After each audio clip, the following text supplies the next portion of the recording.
Bonjour à tous, aujourd'hui The Game, un jeu coopératif à partir de 8 ans pour 1 à 5 joueurs. La boîte contient 4 cartes bases ainsi que 98 cartes numérotées de 2 à 99. Une extension également appelée Game on Fire est prévue dans la boîte de jeu, nous y reviendrons plus tard. Le but du jeu est très simple, les joueurs vont devoir tous ensemble tenter de battre le jeu en défaussant la totalité des cartes qu'ils ont en main ainsi que la totalité des cartes qui composent la pioche. Dans The Game, le nombre de cartes diffère en fonction du nombre de joueurs. Si l'on joue seul contre le jeu, on prendra 8 cartes. Si on joue à 2, on prendra 7 cartes. Et si l'on joue à 3, 4 ou 5 joueurs, on prendra 6 cartes. Dans cet exemple, nous sommes donc 4 joueurs. Le premier joueur prend connaissance de ces cartes. Le but du jeu est donc de poser des cartes sur des séries ascendantes qui vont de 1 vers 99 ou descendantes qui vont de 100 vers le chiffre 2. Un joueur à chaque tour de jeu doit poser minimum 2 cartes dans l'une des 4 séries. Il peut poser 2 cartes dans la même série ou une carte dans une série puis une autre carte dans une autre série. Ce n'est absolument pas gênant. S'il souhaite poser 3, 4 ou 5 cartes même s'il le peut, aucun souci. Attention cependant à The Game, dès lors que vous posez une carte, vous empêchez vos coéquipiers de jouer des cartes d'un chiffre inférieur ou supérieur suivant la série dans laquelle vous jouez. Ici par exemple, ce joueur possède le 89. Le 89 est un chiffre qui est plus ou moins proche du chiffre 100. Il décide donc de jouer dans la série descendante afin de ne pas trop piéger ses coéquipiers, c'est-à-dire que ses coéquipiers, à partir de cet instant, ne peuvent plus jouer le 90, le 91, le 92, etc. jusqu'au chiffre 100. Il décide donc de jouer à un autre endroit, il met le 87, toujours sur cette série descendante. Il empêchera donc ses coéquipiers de jouer le 88. Il recouvre la carte 89 et il pioche 2 cartes puisqu'il a joué 2 cartes. À The Game, on pioche après avoir joué et on joue minimum 2 cartes par tour tant qu'il y a de la pioche. Dès lors que la pioche sera terminée, les joueurs auront le droit de ne jouer qu'une seule carte par tour. Il a donc posé un 89 puis un 87. À The Game, on ne peut plus soulever la carte du dessus pour voir quelles sont les cartes qui ont été posées au préalable. Le joueur suivant prend connaissance de ces cartes. Il doit jouer à son tour sur l'une des 4 séries. Alors attention, toujours la même règle, s'il joue une carte, les joueurs ne peuvent plus jouer au-dessus ou en dessous suivant la série dans laquelle il a joué. Ici, s'il souhaite jouer le 80 à la suite, voilà, à partir de maintenant, on ne peut plus jouer le 81, 82, 83, 84 et ainsi de suite. On est obligé de continuer la descente.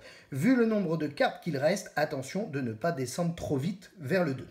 Ici, il décide de jouer dans la série ascendante qui part du chiffre 1 pour aller vers le 99 et il joue le chiffre 5. Puis, il pioche 2 cartes, il estime qu'il a assez joué de cartes. C'est donc au tour du joueur suivant. Il possède le chiffre 2, bien évidemment. Juste après l'As, il y a le 2, il décide de jouer sur une série ascendante qui va donc de 1 vers 99. Il a également le chiffre 7, il se dit que s'il la met là, c'est un petit peu embêtant puisqu'il va empêcher ses coéquipiers de jouer le chiffre 3 jusqu'au chiffre 6, donc il décide de la jouer plutôt sur cette série. On ne pourra donc plus mettre ici le chiffre 6. À The Game, il y a une autre possibilité qui est offerte aux joueurs pour récupérer des points, des possibilités de déposer des cartes sur les piles. C'est tout simplement de poser des cartes qui ont un écart strictement égal de 10 points. Par exemple, ici, le joueur possède la carte 90. Nous étions arrivés ici déjà à 80 sur une série descendante. Il ne va pas évidemment mettre un 70 pour faire un écart de 10 dans le sens de la descente, mais au contraire remonter de 10 points en posant une carte strictement égale avec un écart de 10 points, c'est-à-dire la carte 90 sur la carte 80. Et donc, la série continue de descendre vers le chiffre 2 en étant remontée de 10 points, ce qui permet aux joueurs de récupérer des intervalles manqués grâce à l'action d'un joueur. Il repioche donc 3 cartes. Puis c'est au tour du 4e joueur de prendre connaissance de ces cartes. À The Game, la seule indication que vous pouvez donner à vos coéquipiers est une interdiction de jouer à un endroit ou plutôt une demande, à savoir vous dites à un coéquipier ne joue pas là.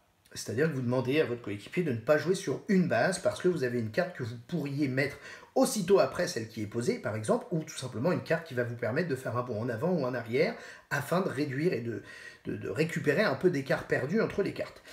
Ça, c'est la seule chose que vous pouvez dire. Vous n'avez absolument pas le droit de communiquer sur les chiffres et les valeurs des cartes que vous avez en main.